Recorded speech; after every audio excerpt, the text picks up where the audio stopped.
Nakita na ng mga sayantipiko ang ebidensya na magpapatotoo na hinati talaga ni Moises ang dagat gamit ang kapangyarihan ng Panginoon Diyos. Mga kaibigan, hindi lingid sa atin ang kwentong kasaysayan ng bayang Israel. Sila ay itinuring noon na bayan ng Diyos. Sa ilang panahon din, napasakamay sila ng mga Ehipsyo na kung saan sila ay gumagawa sa ilalim ng kapangyarihan ng paraon ng Ehipto. Ngunit, alam din natin na hindi sila pinabayaan ng Diyos na manatili sa ganong sitwasyon. Kaya gumawa ang Panginoon ng ilang mga kaparaanan upang sila ay makaalis sa kanilang kalagayan at makapagtamo ng kalayaan. Dumating sa pagkakataon na nagsugo ang Panginoon Diyos ng 10 kamalasan sa bayan ng Ehipto, na ito na nga ang dahilan kung bakit nagpasya ang paraon na paalisin ang mga Israelita sa nasabing dako. Ngunit sa kabilang banda, tila nagbago ang isip ng paraon at nang ang mga Israelita ay medyo nakalayo na doon sa panahon na sa Ehipto, sila ay hinabol ng paraon kasama sa sandamakmak na niyang kawal. Maraming mga parang kawal o mga sundalo sa panahon ng Ehipto na humahabol sa mga Israelita noon, at silang lahat ay nakasakay sa mga karwahe o sa ibang sali natin ay yaong mga kalesa. Kung nais po ninyo itong mabasa ay mababasa po ito sa Exodo sa versikulo 1 hanggang 13. Ngunit itanong muna natin, bakit ba hinati ng Panginoon Diyos ang dagat na pula? Ano ang dahilan? Basahin natin dito ang sagot sa Exodo 14:8 hanggang 10. Pinagmatigas ng Panginoon ang paraon at hinabol nito ang mga Israelita na nooy buong pagtitiwalang naglalakbay. Hinabol niya sila ng mga Ehipsyo ng mga kawal ng paraon, sakay ng kanilang karwahe.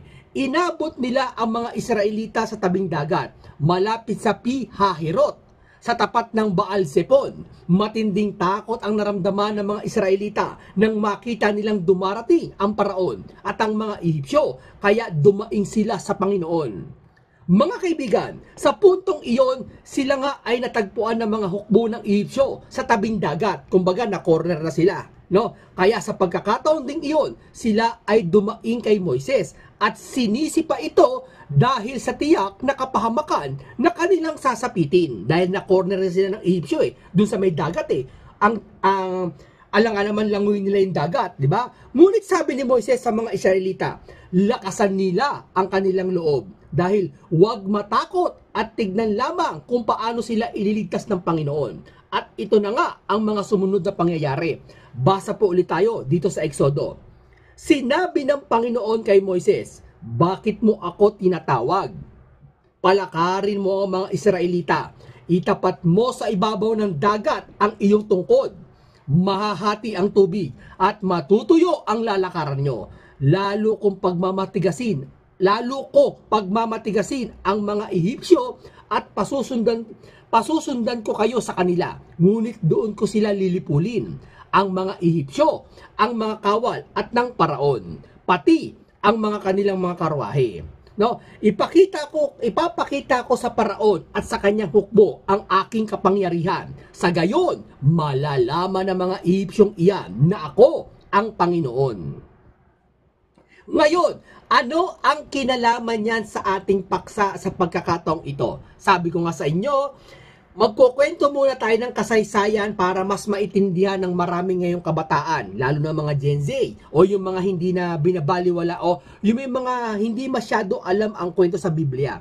No, ikinuwento ko muna ang kasaysayan na nangyari kay Moises kung ba't hinati ang dagat. At ngayon, ikukwento ko ang susunod na ebidensya na natagpuan ng mga scientifico, mga archaeologists. Same pattern pa rin ang gagawin natin. No? Ngayon, natagpuan na ang mga ebidensya na magpapatunay na hinati ng Diyos ang dagat na pula sa pamamagitan ni Moises. Alam mo mga kaibigan, bilang isang dalubhasa sa nangangalap ng mga ebidensya na magpapatunay sa Biblia, sa katunayan, mula sa taong 1977 hanggang sa taong 1999, nakapagtala ng mahigit 100 beses siyang nagpabalik-balik sa at lumilibot sa Middle East. Merong isang archaeologist kasi na nagngangalang Ron Wyatt, no? Yung taong 1977, talagang isang dalubhasang archaeologist na talagang nagsuri doon sa buong Middle East para sa adhikain na kung ano nga ba ang mga nilalaman ng Biblia.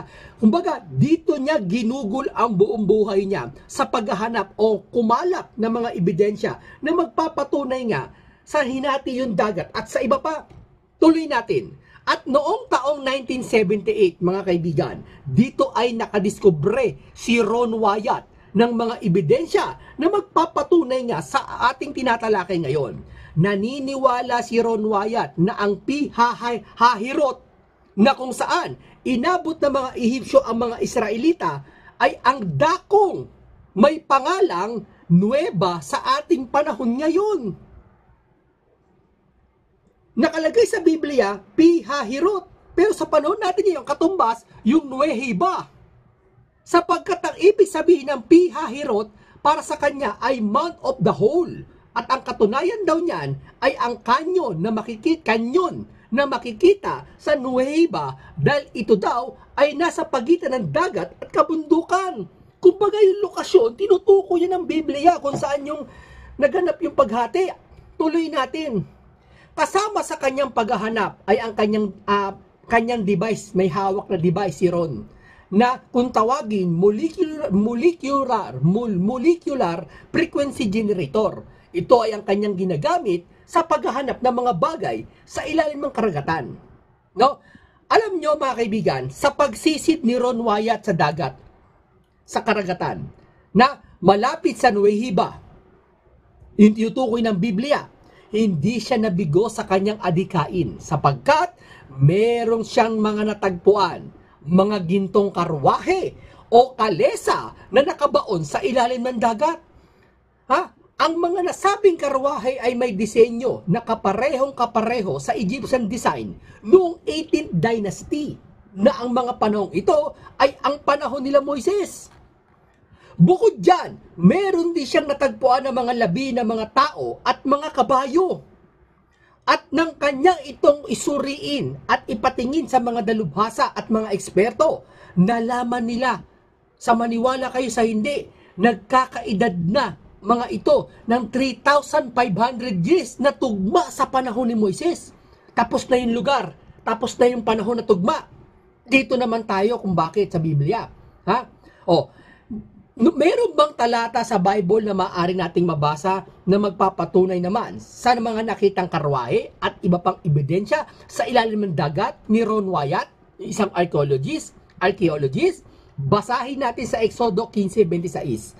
Sinabi ng Panginoon kay Moises, itapat mo ang iyong tungkod sa ibabaw ng dagat at tatabunan ko ng tubig ang mga Ehipsyo pati ang kanilang mga karwahe. Napakalinaw mga kaibigan, mga kapatid, nang hatiin ng Panginoon Diyos ang dagat sa pamamagitan ni Moises, tagumpay na nakatawid ang mga Israelita nang tangkain habulin pa rin sila ng mga Ehipsyo.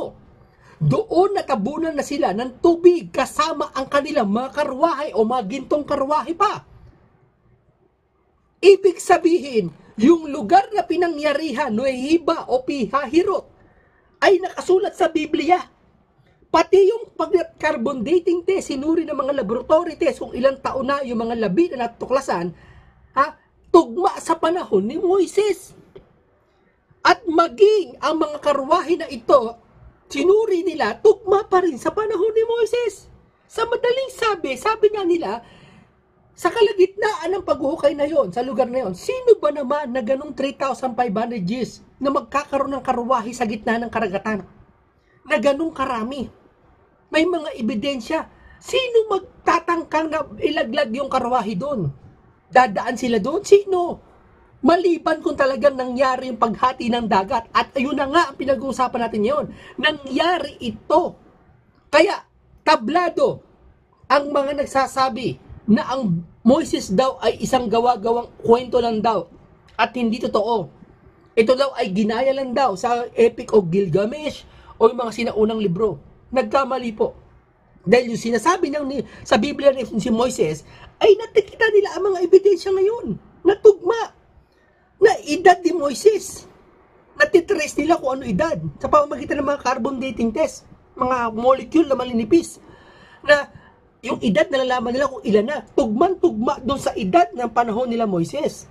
Kaya walang duda ang natagpuan ngayon ay yung panahon pa ni Moises, at nagpapatunay lang ito na tunay ang sinasabi sa Biblia na talagang hinati at may paghati at may bayang Israel ng mga Israelita na tinulungan ng Panginoon Diyos na makatakas sa mga Ehipsyo.